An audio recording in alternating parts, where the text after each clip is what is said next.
स्वागत है आपका हमारी एक और नई वीडियो में। और आज की वीडियो में हम बात करेंगे मिड रेंज के ग्राफिक कार्ड के बारे में, जो बेसिकली दो करीबी ग्राफिक्स कार्ड के बीच का कंपैरिजन है। तो आज के कंपैरिजन में आपके सामने है इंटेल आर्क A750 और एनवीडिया GeForce RTX 3060, जिनके अगर हम बेंचमार्क की बात करें तो उनके बेंचमार्क में बस 19 से 20 का फ़र्क होगा। लेकिन आपको किन बातों का ध्यान रखना पड़ेगा इन दोनों को चुनते हुए, और क्या फ़र्क है इन दोनों में, जिसको हम कुछ सेक्शन में बांटेंगे। जैसे पहला, स्पेसिफिकेशन या हार्डवेयर, और दूसरा वो फैक्टर जिस वजह से ग्राफिक कार्ड को चुना जाता है, यानी गेमिंग परफॉर्मेंस या परफॉर्मेंस, जिसमें बात करेंगे हम उनके इनबिल्ट सॉफ्टवेयर्स के बारे में भी, पावर कंजम्पशन और एफिशिएंसी के बारे में भी, और लास्ट में कंक्लूजन, मतलब क्या चुनना आपके लिए बेस्ट हो सकता है इन दोनों ग्राफिक्स कार्ड के कंपैरिजन में, जो एक ब्रीफ समरी दे सकता है आपको इन दोनों ग्राफिक कार्ड को चुनने को लेकर।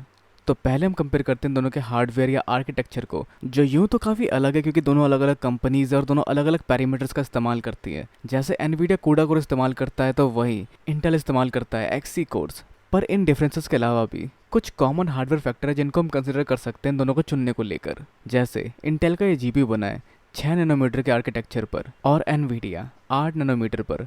दोनों के ray tracing unit, ray tracing course 28 है। आर्क A750 की क्लॉक स्पीड 2050 मेगाहर्ट्ज़ है। आर्क A750 में आपको मिलता है 8 GB की VRAM, पर 3060 आपको देता है 12 GB की VRAM। आर्क की मेमोरी बस स्पीड 256 बिट है तो वही RTX की 192 बिट। मेमोरी बैंडविड्थ जो आर्क की है 512 Gbps, तो वही RTX में आपको मिलता है ये 360 Gbps। आर्क की पावर कंजम्पशन है 225 वाट, तो वही RTX की है 170 वाट। जहाँ दोनों में आपको मिलेगा AI अपस्केलिंग का ऑप्शन, इंटेल के XeSS सुपर सैम्पलिंग के साथ और एनवीडिया के DLSS deep learning super sampling के साथ, जिन दोनों में आपको 4 डिस्प्ले पोर्ट मिलते हैं, 2 HDMI और 2 DP पोर्ट।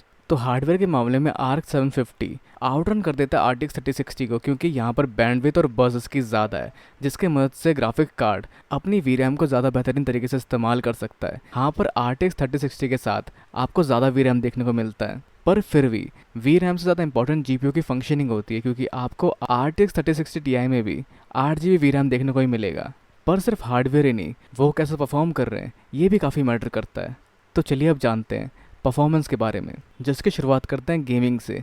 तो अगर हम बात करें इंटेल आर्क A750 की, तो उसकी परफॉर्मेंस काफ़ी स्ट्रॉन्ग है 1080p गेमिंग में, जो 1080p रेजोल्यूशन में AAA टाइटल गेम को भी 60 से 90 FPS तक आसानी से चला सकता है, जिसमें शामिल कुछ नामी गेम है साइबरपंक 2077, कंट्रोल, असैसिन्स क्रीड वालहल्ला। क्योंकि आर्क 750 DirectX 12 और वल्कन बेस्ड गेम्स को काफ़ी अच्छे से रन करता है, जो नए गेमों के लिए काफ़ी बढ़िया है। पर साथ ही कुछ इश्यूज आपको देखने को मिल सकते हैं DirectX 11 के साथ बने गेम्स के साथ, क्योंकि इसके ड्राइवर्स उसके लिए इतने कंपैटिबल नहीं है, जिसकी ऑप्टिमाइजेशन पे अब भी काम चल रहा है और इन फ्यूचर हो सकता है ये और बेहतर हो जाए। पर अब क्योंकि एनवीडिया इस गेम का पुराना प्लेयर है, जिस वजह से 1080p में वो काफ़ी अच्छी परफॉर्मेंस देता है DirectX 11 और 12 के दोनों गेमों में। जहाँ ये 80 से 100 FPS देता देखा गया है कुछ DirectX 11 के गेम्स में, जैसे Fortnite, Call of Duty Warzone और Shadow of the Tomb Raider. तो अब क्योंकि दोनों ही मिड रेंज के ग्राफिक्स कार्ड हैं, तो दोनों ही आपको 1080p से 2K रेजोल्यूशन तक गेमिंग करा सकते हैं। जहां आर्क फिर से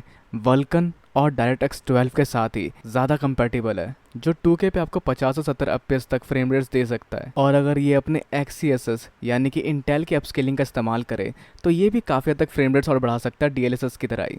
लेकिन वही एनवीडिया 3060 2K रेजोल्यूशन के साथ भी आपको 60 से 75 FPS दे सकता है, जिसके DLSS और हाई फ्रेम रेट्स दे सकते हैं कई सारे गेम्स में, बजाय इंटेल आर्क के जो नया है और उसकी ऑप्टिमाइजेशन काफ़ी हद तक कम है कई सारे गेम्स के लिए। और ऐसा इसलिए है क्योंकि एनवीडिया कई सारे गेम्स के डेवलपमेंट में यूज़ होता देखा गया है, जिस वजह से उसकी ऑप्टिमाइजेशन उस गेम के लिए काफ़ी ज़्यादा बेहतर है इंटेल के कंपैरिजन में। पर फिर भी हर जगह RTX 3060 नहीं जीतता। कुछ जगहों पर आर्क A750 भी RTX 3060 से बेहतरीन फ्रेम रेट्स देते हुए देखा गया है।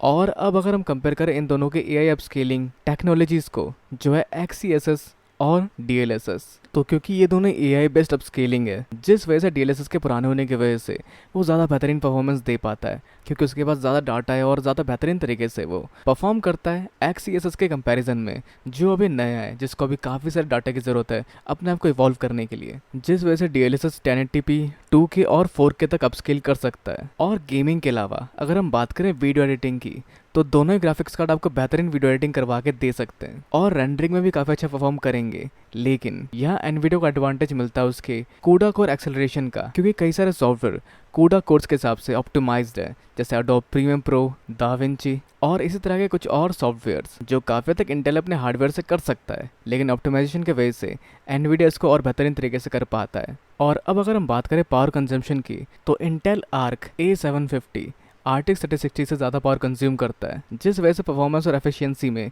जीत होती है RTX 3060 की। और अब बात करते हैं बजट की, जो किसी एक चीज़ को रिलायबल और अच्छा बनाता है। तो अगर आप इन ग्राफिक्स कार्ड को काफ़ी पहले खरीदने जा रहे थे तो दोनों के प्राइस में काफ़ी अंतर था, लेकिन आज की तारीख में दोनों के प्राइस ऑलमोस्ट सेम है और कुछ केसेस में RTX 3060 ज़्यादा सस्ता मिल रहा है। हाँ, पर इंटेल के साथ आपको एक एडवांटेज मिलता है कि वो आपको फाउंडर एडिशन के साथ मिलता है, यानी कि उसके खुद के मैन्युफैक्चरर उसको बनाते हैं, बजाय उसके एनवीडिया अपना फाउंडर एडिशन काफ़ी कम निकालता है और उसके ज़्यादातर थर्ड पार्टी मैन्युफैक्चरर होते हैं, जिनके प्राइस कभी कभी काफ़ी कम भी हो सकते हैं और काफ़ी ज़्यादा भी हो सकते हैं अभी के प्राइस के कंपैरिजन में आर्क A750 के।